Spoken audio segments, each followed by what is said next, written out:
All right, guys, the new Superman movie came out like 2 or 3 days ago, and I haven't seen it yet. I'm not one of those people that just over there. But if you're setting the expectations that it's gonna be like I don't know the original Superman, well, you're just crazy. Again, set the bar low for me, and yeah, it's gonna end like Superman versus Batman. Like I don't know what you're expecting there. Anyway, though, Kyler Murray, is he Superman? Probably not, because this team's been so mid for so long. But yeah, it's time to get into the roster.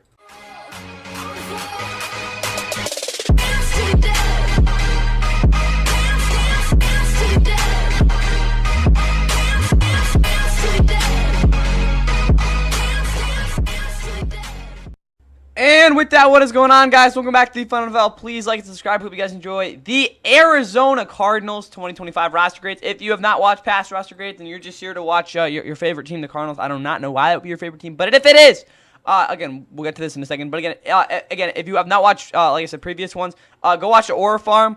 That's the Titans one. That's the first in the playlist. That'll give you all the information except the fact that 234 points is average. Again, we come to like a C overall grade on the letter side of things. There we go. Letter side of things. But, again, go watch that video again in the beginning if you want to get a full in-depth explanation. Let's come back to this. But with that said, again, if you haven't watched the past couple, we're just getting the quarterbacks, because, I mean, you got to get it done. Anyway, though, we'll talk about Jonathan Gannon when we get to the roster, the identity of this football team as well at the end. But with that said, starting off with quarterback as always, and we'll get to the rest of this roster. Kyler Murray's been their starting quarterback since they took him number 1 overall in 2019 after a 2018 season with Josh Rosen. That was a complete nightmare. They went 3-13 that year, and then again, like I said, 2019, they drafted Kyler Murray with the number 1 overall pick, and ever since then, he has really not taken that next step. Very frustrating quarterback to watch, not as a Rams fan, because it's good, because he's really helped us out. But at times, he looked like an elite quarterback. That really doesn't mean anything because, again, like I said, he has not put it together at all. His one playoff game was a disaster, and that's kind of what's going on. Again, we'll get to this. Again, one rookie, offensive rookie of the year in 2019. 2020 was his best year overall. Again, he was the most electric kid, D-Hop, for a while. 2021, he had him a while. You could argue, I'd probably say statistically 2020 was his best year, but as a passer, it was probably 2021. Maybe it wasn't the same runner, but still, that's his best year in terms of the team success. Like I said, that was the year they made the playoffs. They started out 7-0. Kind of fell off towards the end of the year, though. And, they got blown out in the playoffs. 2022, he tore his ACL. Again, they were horrible that year. They were also horrible in 2023, but they were a lot better once he came back. And then this past season, he put up very pedestrian numbers overall. And, he ran the ball pretty well, 570 yards, 5 touchdowns, best output since 2020, which I guess is pretty solid. But for again, Kyler Murray still has a lot of the same physical tools. His arm has always been a stronger part of his game. But again, with him being 5'10", I think he's 5'9". He still can't see over the middle. I think that's part of his game that has gotten a little bit better. But the anticipation's always been just missing from his game almost completely. That's always held him back as well. But again, overall as a quarterback, there's definitely worse guys to have. Jacoby Brissett is going to be a guy that, again, no one likes to watch because, simply put, the only good thing he does on the football field is not turn over the football. It's like really the only good thing you can talk about. And even then, like in the Browns in 2022, he still did it pretty decently. I'm still shocked to play in 16 games. But, like, yeah, that's really the only thing he's ever been able to do. Like, he's not an effective passer. He's so just not fun to watch, especially last year. Like, last year really inflated it. But, yeah, Jacoby Brissett, I mean, he's a solid backup, like, overall, but he's just not fun to watch whatsoever. Clayton Tune, he had that one start back in, what was it? I guess he played a little bit last year. He really didn't. But 2023, he played against the Browns, and he looked so bad. And they got shut out like 27-0. It was like one of the worst offensive performances we've seen in a little bit. But for Kyler at quarterback, I'm a little bit more optimistic on Kyler than a lot of other people because I've seen how good he can be against the Rams at times. And also, like, physically, he's still probably a top-end quarterback in terms of the actual talent of him. But again, he there's a lot of things that have been holding him back, and he still hasn't taken that next step. Like, he's obviously better than, like, Trevor Lawrence, but he's got a lot of work to do still. And, like, I don't really know if that's ever going to be the step he takes. And, like, especially with that contract he has. Contract. Let's go. Let's get to this. How many years do we have left in this deal? It's not many. Again, if this is going to, load up here. Let's go. Yeah, we're loading. There we go. Yeah, considering he has a club option, I do not know what's going on with this. Whatever. Yeah, they're getting a little impatient there. 35 points of quarterback time for their skill positions.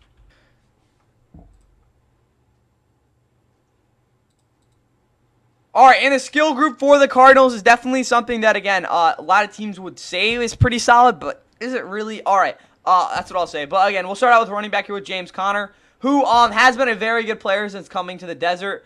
Yeah, that what season was it? That 2021 season where he had 15 touchdowns really wasn't that great of a year overall, considering he had 3.7 yards per carry. But since then, after 2022 season where he wasn't completely healthy, again, he wasn't really healthy in 2023. But after 2022 season where again he was pretty efficient on the ground. The past 2 seasons he has been great for them. Again, 2023 being the better of the 2 years probably, as well as the fact that even as a receiver he has been somewhat valuable. Again, even though he really didn't get too many targets in 2023, but again, can you really blame him with who is their quarterback? Josh Jobs.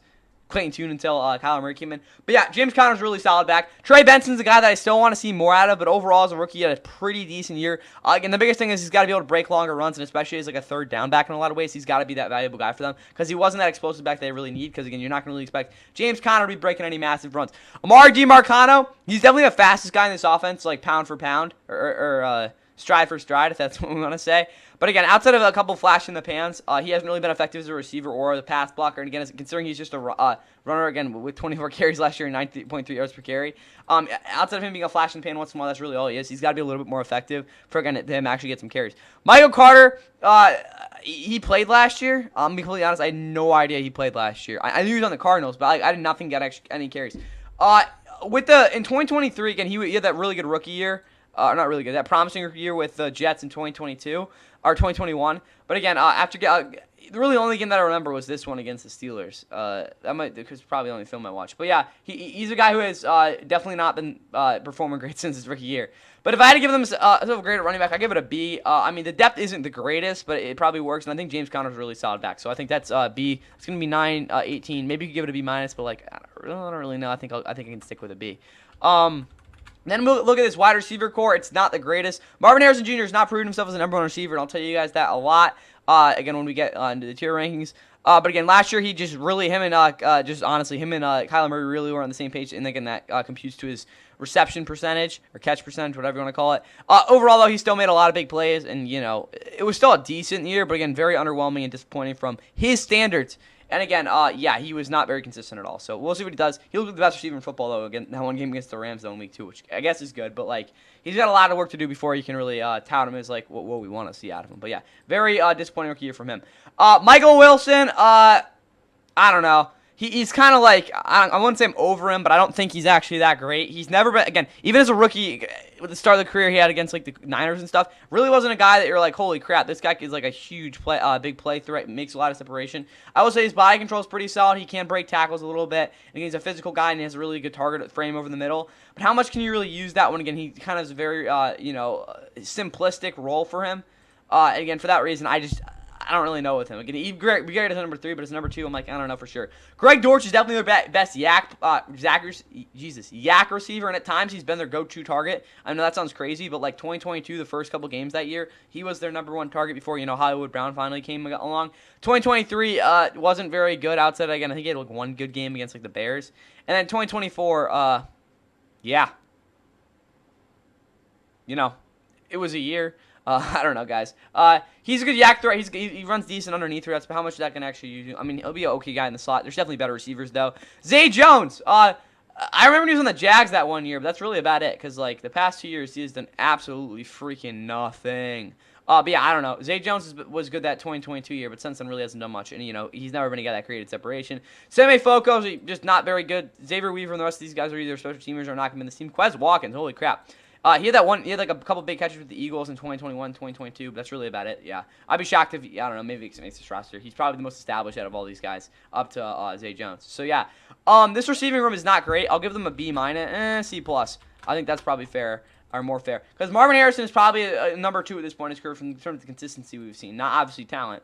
Michael Wilson, I'd say, is a really solid number 3. Greg Dortch is a solid slot, but, like, not even solid slot. He's a slot, but he's not great. And Zay Jones, like, hasn't done much in a while. And their depth is very lacking. So I'm going to say a C+. That might be even being nice, but, like, there's talent there, and Marvin Harrison can't be as bad as, or not can't be as bad, but he can't be as underwhelming as he was this year. So I'm gonna project him the upper there. But at the same time, like, even if, like, we take the performance from last year, it was still decent, so I'm gonna say a C+ for now. All right, tight end Trey McBride's arguably the best tight end in football. He was an absolute freaking monster last year. Only issue is that he didn't really get in the end zone much until like the last 2 weeks of the season.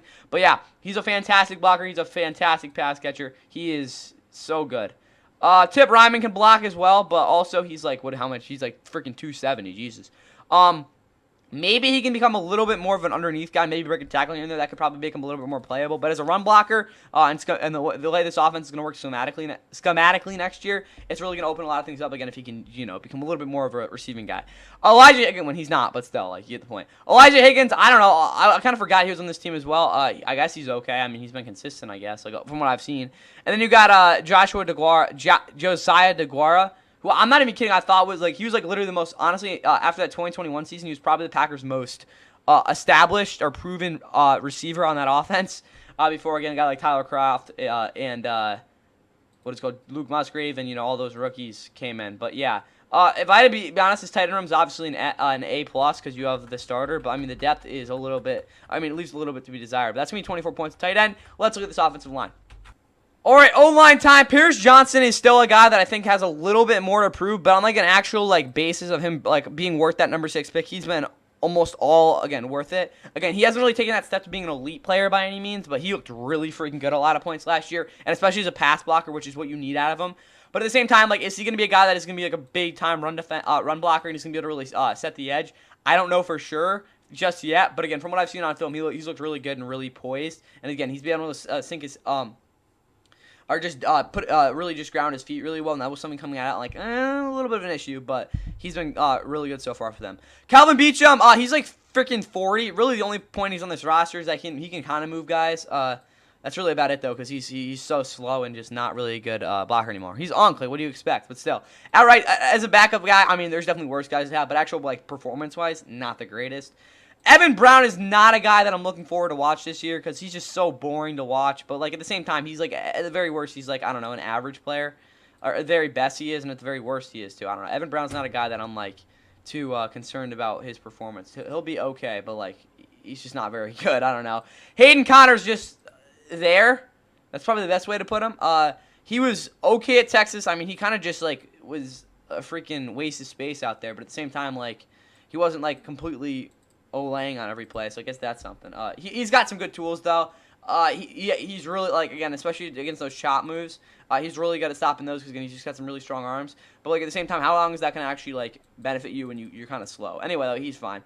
Elijah Perulot's a really good center, really good run blocker. I don't really care about his pass protection because he's so good against, probably one of the best run blockers at the center position in the NFL. John Gaines will be a solid backup because he's a lot more quick than Elijah Perulot. If he did get injured again, that would probably definitely move around how this offense works out. But again, like, there's a lot of things that they could do this year, so I'm not really too concerned about who's playing center. Again, in terms of, it would really cook the run game, but, like, again, if he started, it's like, yeah, he'll probably be a solid pass protector, but yeah, he's a solid backup. Isaiah Adams is not a very good player. I mean, at times last year he looked solid, but, like, I don't know, there were some games where he just got absolutely just dogged on. And until that changes, I'm like, I don't really know what he's doing out there. So, yeah, the guard position leaves a lot to be desired. Royce Newman, I'm going to be completely honest with you guys, he is horrible. The only good thing I can say about him is that when he was with the Bucs last season, he didn't cost them a game. I don't know. He's just not very good. There's a reason the Packers let him go. I mean, but I guess he's a depth piece and a guy, again, like, he can do a couple things, but, like, he's just not very good. Jonah Williams, again, former Bengals, what was it, 11th pick. He could not stay healthy with them. I don't even know how many. He was there in 2021. What the heck? I don't know he was there that long. He didn't play. Like, he got, like, bench and stuff. He hasn't. Last season, I think it was overall a decent year. Because, yes, the talent's obviously there again when you pick that high. But still didn't really have a great season overall. He's just kind of been an average player when he's actually got a chance to play outside of that 1 year. It was 23 where he really struggled. But he's not great. Like, let's put it as it is. He has not been consistent at all in his NFL career, and that's kind of what's holding him back. Christian Jones, I really don't care about. Nick Lever's horrible. That's really all I got. Jack Saran, I swear he played with the Bears, but I probably don't really remember because how many times Justin Fields got sacked. But anyway, at his O-line, again, overall, they got two, like, really good guys that I'm looking forward to watch. The depth is a mixed bag. The guards are not great, and then the right tackle is kind of a mess, too. I'm going to say they get a C at O-line, because, like, I don't like the guards. Again, the center and tackle are good, but then, like, so a lot of question marks don't really help him out there. That's going to be 10 points. And then when we add all this up, 24, 18, 24 again, and then we add 10, that's going to be 111 points for this offense, which is going to put them in the B- tier, which honestly is where they belong, because they will move the football this year. They'll put up some points. The only question is, will they suck at points? Probably. We'll see what happens, though. That's all I got for the Cardinals offense. Front seven time, and yeah, they do run a 4-3 this year. I guess that's what they're doing with Jonathan Gannon. But again, that's Jeez, that's what they've been doing with him. The edge rushing group is very bizarre, but we actually look at this, the interior D-line. Walter Nolan was a first-round pick by them. I had him decently graded out, but I didn't really love his pass rushing profile, which is going to be what separates him in the NFL from some of these other guys in this draft class. His run stopping ability, if we're looking at his overall, shedding blocks consistently, be able to get off of them, as well as sometimes just having be able to penetrate straight up. It's not the most I wouldn't say desirable, but just not the most consistent. And then again, his pass profile, I don't think it's really that special. I'd probably consider it a little bit to Jer'Zhan Newton last year, but maybe not even that good. So that's what I'll say about him. But again, he should be a solid player for them at the very least, because he's a pretty talented player. Dalvin Tomlinson has at times, especially with the Giants in the past, has been a really good player. But since moving to the Vikings, he really just kind of turned into more of a run defender. And even then, wasn't as effective. Then when he was with the Browns, took a back seat, but he still got some pretty decent pressure along the D line. So again, if he can penetrate pretty well, that's really all you're gonna need out of him. For a guy who, again, I wouldn't really call anything more than maybe a solid contributor at this time. Calais Campbell, he is so old. He's like 50, 38, same thing. Last year, guys, he's still producing okay. Maybe not very good, but he's still getting out there and doing stuff. He'll give you solid play. Yeah, he definitely deserves to be in the defensive lineman tier list, which we'll get to now. I don't want him to start, but because he'll probably die. But yeah, he's good. PJ Muster is absolutely atrocious, but he's gotten a lot better as a run block defender, which is really all you're going to see him out there for. Bilal Nichols is old and not good. Again, he's 28, but he was not good last year. This run defense was putrid a lot of last season, and he was a part of that. And the reason I say it's putrid is because they could have been a lot better. Anyway, though, we look at the edge rushers here. I'm not the most fond of them. Josh Sweat is by far the best pass rusher in this football team. It's not even close. Again, that's kind of the disparity there. They signed him over from the Eagles. Again, he's never really been a true number one. I'm the best guy in this D-line sort of thing with Jalen Carter and, not Jordan Davis, but, Jalen Carter being there and some other dudes. But again, overall, despite that, he has put up some really solid seasons in the past. The pressure rates haven't been the best, but it really doesn't matter when you're putting up, again, at least 6.5 sacks, 6 sacks since your 2020 season. He is not young, but at the same time, he's got really good burst off the edge, and he's got a pretty decent toolbox that I think will allow him to maybe be a number one guy. But will he actually put up that production this year? It is, it has not been seen yet. I completely forgot what that was. Or it remains to be seen. There we go. Justin Jones, not a number 2 pass rusher. I can tell you that right now. Probably the most unproven true edge rusher in the league. I will say that. He will provide you okay edge rushing in terms of, moving around and stuff, or contained, but he's a good athlete, I'll tell you that, but he's just really never proven himself as a guy you can really even see as a true rotational guy. So we'll see how that works out. These guys, outside of Joshua, really aren't true edge rushers. Zaven Collins is really just out there to, be versatile in ways. He's developing as an edge rusher, that's for sure, again, considering he made the move after 2022 where he just simply doesn't, again, for a first-round pick, and just a starting linebacker in football, doesn't have the instincts to be a guy you can really just consistently count as a number 1 linebacker. But they moved him to edge rusher, and he's developed pretty well over the past couple years. Again, his he's really got a nice finesse move. I don't even know how to describe it, but it works for him. And he's just pretty bendy for a guy who wouldn't really think out of that. But again, he's developing some things, which is really good, some tendencies. But as a true edge rusher, in terms of actually the pressure rate and stuff, never going to be there because, again, he's just not his position. But at the same time, him moving, I got to give him credit to, he's developing pretty well. I am expecting solid production from him this year, though. Darius Robinson's a 3-tech, but the fact that, again, he can't play outside is good. But again, the explosiveness off the edge when we did see him out there was not great. And again, like I said, for a first-round pick, a guy who's going to be solid against the run, I really need to see that accelerated development in his run stuffing game if he's really going to be a guy that might not be the most consistent off the edge. B.J. Ojulari had, I think, a year, what was it, 2022 with the Cardinals, if I'm not mistaken. If this is going to load. No, it's just 2023. Where he looked really solid at the end of the season. He tore his ACL, I think, last year, if I'm not mistaken. Again, he's probably, again, we look at all these guys, probably the most highly potential sort of guys coming up, but again, we'll see with that injury. Jordan Birch is a guy that I think could definitely provide some decent pressure as well as being versatile off the edge. I think he's more of a defensive tackle, though, because considering getting him as a 3-tech, but they got a lot of these 3-tech sort of guys. LJ Carr is terrible. Again, I think he played a lot, though, last year. And you got Dante Stills, who I can care less about. So, actually looking at this edge rushing group and this D-line as a whole, it's very, complicated to grade. But if I had to give the D-line a grade, I'd give it a C+. I think I'm good on that. Maybe a B. I'm going to say no, I think we'll set it a C plus because, like, I don't know. This is just weird. They got a lot of depth at edge rusher. Like, I'll say that, like, a lot of depth, but like no one who's really truly a second guy, and like even a first guy in Josh Sweat's case. The D line though, I don't know. I think I'm gonna stick it at a C plus. I'm just not really vibing with it. But again, as a pass rush unit as a whole, the edge rushing group, they don't have a proven number one guy. They have a number two for sure again, but like Josh Sweat's your number one. That's what we'll say. But they don't really have a true number two like at all. And, like, good depth, but, like, how much is that going to take you? I'm going to give them a C for their pass rush. I'm not going to say it's weak, but it's definitely, like, there's question marks for sure on it. So we're going to say 20 points for that. I don't think it's bad by any means, but, like, we'll see how it develops. Then we look at the linebacking core. This is a group that should be pretty solid. Mac Wilson is a guy that I think hasn't really gotten a true shot to just completely just take off.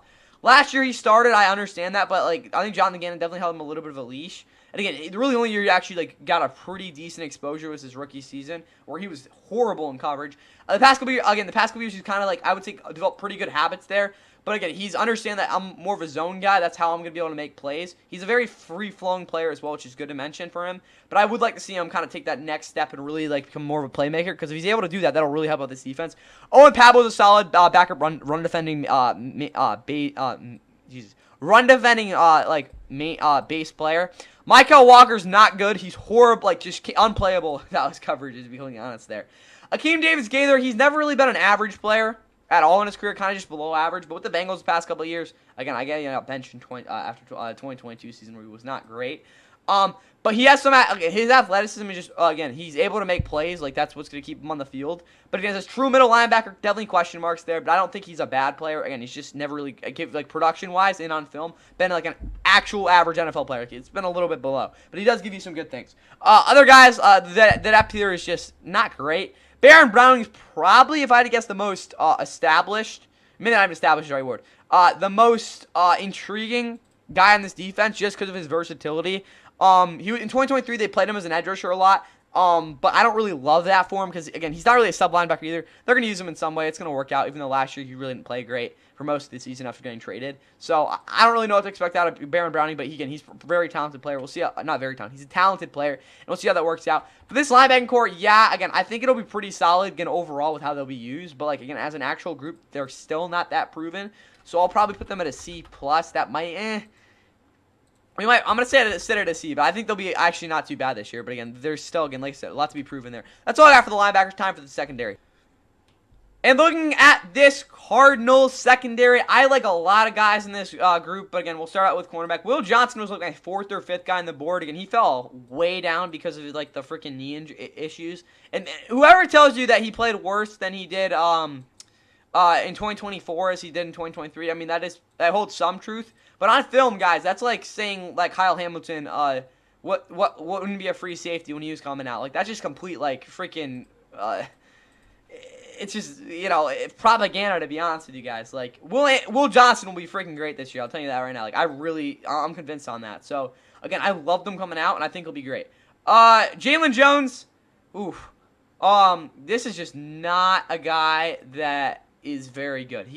I do not know. I think this is geeked, right? Or is this the other Jalen Jones? I'll be honest, guys.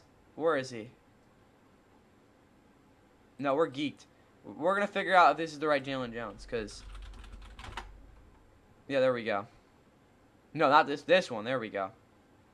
Who does this guy think he is? Yeah, there we go. Played with the Bears. He was... I guess, okay, what are the ratings looking like? Yeah, he wasn't great. I'm going to be going honest with you guys. Jalen Jones, I probably watched 40 coverage snaps over the past 3 years from him, so can't really give you guys a too telltale sign, but the good thing is, yeah, he's not great from what I saw, so that's what I'll say on him. Keyshawn Clark is just completely burnt toast. Not really his fault, because he just got kind of thrown out there, still like kind of developing, but he's not a fast corner in the first place. If you don't really know what you're doing out there, it's kind of hard to succeed. Starling Thomas has given them starting time. Has it been good? No. Has it been unplayable? Not really either. He's just not a very good corner, though. And then we look at a guy like Max Melton. Frustrating last season and kind of disappointing as well. But at the same time, he did give you some good games and some good reps as a true man guy, which is nice to see. But again, I think he's really, again, for a zone-based guy coming out, hasn't really been able to show any sort of competency there. Denzel Burke's probably better than Max Melton right now to actually give some sort of attention, because he actually will give you something, you know that. But the question is, like, how effective will he be? Garrett Williams, probably the most promising guy in the secondary outside of, Buda Baker. And, again, obviously Will Johnson. He was freaking fantastic for them last year in a lot of ways. He's frustrating to have to, play against, especially, again, planning around it as an offense. Because he's just going to completely wreck your game if you ignore him. So that's what I'll say on him. But overall, still needs a little bit of work in terms of the man coverage consistency. But, again, as a nickelbacker with those instincts, phenomenal to watch. Again, still has some stuff to work on, though. Cornerback-wise, this is still a big question mark for them. I'll say they get a C+. No, C. Because, yeah, Garrett Williams is like, I really like him a lot. Will Johnson should be great, but, let's be honest, guys, they really don't have a true boundary corner. And, Garrett Williams still has some work to do. That's what I'll say. So I'm going to say a C here at corner. That might be a little bit harsh, but I think I'll be able to stick with that. It's better than it was last year for sure, though, because, who's Garrett Williams? So that's what I'll say. But, still do I can't, because they don't have a break. Again, we don't know if Will Johnson's gonna be great. That's what I'll say. He's a rookie, we'll see, and he's really the only guy that I'm actually super confident in really at all. So yeah, safety, great. Jalen Thompson, he was the supplemental draft. It's so bizarre that this happened, but he has been a really solid starter for them ever since they drafted him. They got him the NFL supplemental draft, which none of you guys really know about. But I think there's a video. Someone made something on it. Go try to find that. But 2019 started some of the year. He was really solid. 2020 got injured. In the past, again, he had 2 really solid seasons. A big run support guy. And in the past seasons, he's been a little bit better in coverage, which is good to see. Because he's just really out there to be a traditional box safety. And he's done a great job with it. Having Buda Baker there obviously helps, but he's been great. Adrian Taylor Demerson actually I think is a solid depth piece for this team. He can actually really help you out in dime because again, as a rookie last season, he really really showed a lot of different parts of his game that, again, are going to be very helpful for them this season. So, again, good chess piece for them. Buda Baker, obviously, a top 5 safety in the NFL. Again, they were he didn't have a pick his first, what was it, 2 years, something like that? Or is it, yeah. His first 3 years, he didn't have a pick, but then 2020, again, DK Metcalf play, which I bet most of you guys forgot about. Oh, yeah, Buda Baker's elite. He does everything well. No, not everything, but... Again, really just, he comes out of nowhere, one of the hardest hitters in football and all that. Joey Blount, also a solid, not free safety, but, he's a solid safety. So, yeah, I'm going to give them an A at safety. I don't think it's an A+, because, again, Jalen Thompson isn't really that good, but still, it's always been a strong suit of this team, especially with Dadrian, that's how you pronounce it. Dadrian Taylor Demerson, but especially with the season he had last year. So, really good safety room. 9, 27, 32-ish? No, 33 points for that safety room. And then when we add that up, as a whole with this defense, 15, 12, 20. No, that's not good. 10. And then we had the last 33. Oh, gosh. 33. That's going to be 90 points for this defense. That will put them in the C- here. Probably where they belong. And after all that, let's look at some other things. And then, the overall grade and all that. Cardinals special teams unit. Chad Ryland officially made... who is it? Matt Prater officially unemployed. Speaking of, where is Matt Prater? Is he even on a team? No, what the hell?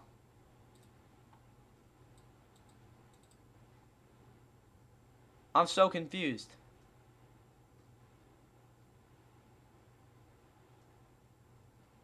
I have no idea what's going on with him. Whatever. For Chad Ryland, he's a good kicker. Blake Gillikin, I guess he's a decent punter. I don't really think so, though. Greg Dortch and DJ Dallas are kind of just average out there at return. Greg Dortch had a touchdown or something, but I don't really care. And then Aaron Bruin, also don't really care. But yeah, special teams unit-wise, I don't know. What are we going to give him? Oh, wait. C? We say C+. That's a little nicer. 6 points. All right. Depth. Quarterback depth. C+. Running back depth, C. So we're probably at a C. No, C. We'll say a C. Receiver depth, that's an F. That's gonna probably be down to a D+. So we're gonna say a D+ so far. I'm gonna actually give them an F. D+. Then we look at no, we're gonna say not an F. D-. So we're probably still at a D+. So D+ up to this point. And then we look at tight end. I'd probably give that a C. C-. C- at tight end. That's gonna be no, C- might be even nice. We'll say C-. So we're probably still at a D+. If we're at a D+, then we look at this O-line depth, I'd probably give it a C-, which is probably going to keep it at a D+. No, we're at a C- at this point. C- for the depth, then we look going to the defense. D-line, I don't know. What are we saying?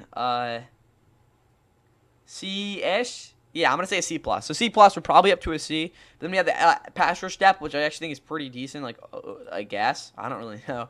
We're going to say that's probably a B-. Just, again, I don't really number one guy, but who cares? B- for the pass rush depth. That's going to be probably up to a C. Linebacker depth, I'd give a C-ish. So we're probably still at a C. Cornerback depth, I'd give, there's definitely guys there, but are they good? That's the question. I'm going to say a C, so we're still sitting at a C. Safety depth, honestly, probably a B, so I'd say we're at a C+ for their depth as well after all that deliberating. 24, no. Yeah, 24 points for the depth. Identity.